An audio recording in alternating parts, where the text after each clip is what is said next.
Hi friends, அனைவருக்கும் வணக்கம். என் நண்பன் ஒருவர் என் கூட ஒர்க் பண்ணுறாரு.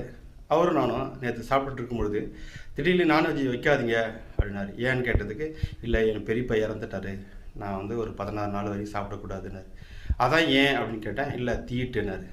என்ன தீட்டுன்னு கேட்டதுக்கு அவருக்கு பதில் தெரியல. அப்போ என்னவா இருக்கும் அப்படின்னு யோசித்து பார்க்கும் பொழுது எனக்கு ஒரு ஐடியா தோணுச்சு. அதை நாங்கள் ஷேர் பண்ணுறேன்.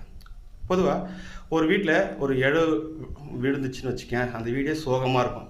அவங்க சரி வரையில் சாப்பிடக்கூட மாட்டாங்க. அப்போது அந்த பங்காளி அங்காளி இவங்களாம் என்ன பண்ணுவாங்க, ஆக்கி அரிசி கொண்டு வந்து அவங்க வீட்டுக்கு கொடுப்பாங்க. 3 வேளையும் சாப்பிடுங்க சாப்பிடுங்க அப்படின்னு அவங்களுக்கு அன்பாக உபசரிப்பாங்க. அப்போது அவங்க 3 வேளையும் சாப்பிடுவாங்க. அப்புறம் வந்து அந்த பங்காளிலாம் சொல்லுவாங்க, நான் உங்களுக்கு துணையாக இருக்கிறேன், உனக்கு எப்படி அப்பாவோ அதுமாரி எனக்கு பெரியப்பா, உன் சோகத்தில் நானும் பங்கு எடுத்துக்கிறேன் அப்படின்னு சொல்லுவாங்க. இப்போது அப்படி ஆறுதலாக சொல்லிவிட்டு வீட்டில் போய்ட்டு அவன் வீட்டில் போய்ட்டு கறி எடுத்துகிட்டு வந்து சமைச்சி சாப்பிட்டான்னு வச்சுக்கேன்.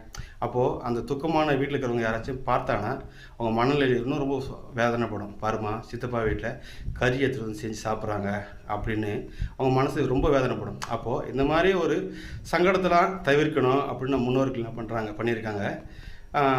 காரியம் முடிகிற வரைக்கும் பங்காளி யார் வீட்லேயும் நான்வெஜ் செய்யக்கூடாது, அது தீட்டு அப்படின்னு சொல்லிட்டா அப்போ யார் வீட்லேயும் செய்ய மாட்டாங்க. அந்த ஒரு சங்கடமான சூழ்நிலையை ஏற்படாமல் தவிர்க்க முடியும். அதுதான் காரணமாக இருக்குன்றது தான் என்னுடைய கருத்து. இன்னொரு விஷயம், ரொம்ப பெரிய விஷயம் இது. இப்போது ஒருத்தர் வீட்டில் ஒரு அப்பா இறக்குற தருவாயில் இருக்காருன்னு வச்சுக்கேன். அவர் வந்து அவரோட மனநிலை எப்படி இருக்குன்னா, ஐயோ நம்ம பிள்ளைய தனியாக இந்த பூமியில் விட்டுட்டு போகிறோமே அப்படின்னு ஒரு வருத்தம் இருக்கும். ஏன்னா பங்காளிக்குள்ளே 1000 சண்டை இருக்கும். 5 வருஷம் 10 வருஷம் 20 வருஷம் 30 வருஷம் 40 வருஷம் பகை இருக்கும். வெட்டிக்குவாங்க, குத்திக்குவாங்க, கோர்ட்டு கேஸ்லாம் போயிருப்பாங்க.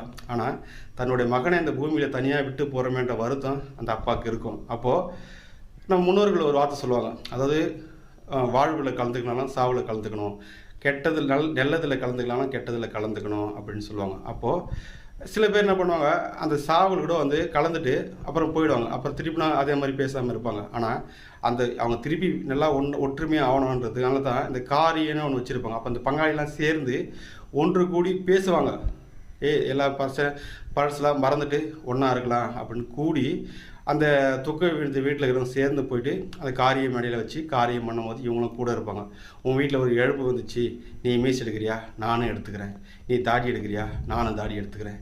நீ புது துணி உடுத்துக்கிறியா, நானும் உடுத்துக்கிறேன் அப்படின்னு அவனுடைய துக்கத்துலேயும் இன்பத்துலேயும் சமமாக பங்கு எடுத்துக்கிறவன் பேர் தான் பங்காளி. நன்றி.